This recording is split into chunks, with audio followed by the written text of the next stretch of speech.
Hi! Welcome po sa part 1 ng 15 years age gap, true to life story, na may pamagat na pakikilala. Nagkakilala kami ng 15 years age gap partner ko ay sa Facebook.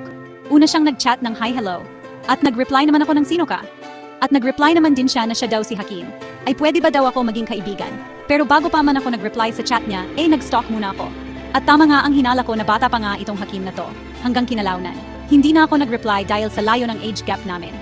Kaso isang araw may nakita akong kawar niya sa Facebook na iniinsulto siya.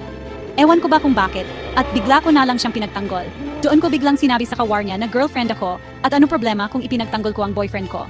Tapos itong Hakim ay sobrang tuwa naman sa ginawa ko.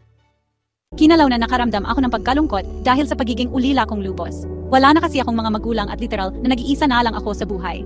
Hanggang sa naisipan ko i-meet si Hakim sa mismong pinagtrabahoan niya at laking gulat niya nung nakita niya ako. Hanggang sa inantay ko siya sa pag-out ng trabaho nila. Doon nagkwentuhan kami ng masinsinan.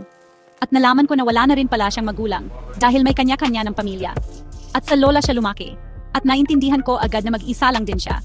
Kaya naisip ko, what if doon siya sa kabilang pwesto ng mga paupahan ko para kahit papaano may kasama na ako. Ang kailangan ko talaga ng mga panahon na yon ay companionship. At tagabantay sa isa kong pwesto. Kaya napagkasunduan namin na doon na nga siya manuluyan sa isa ko pang pwesto na paupahan.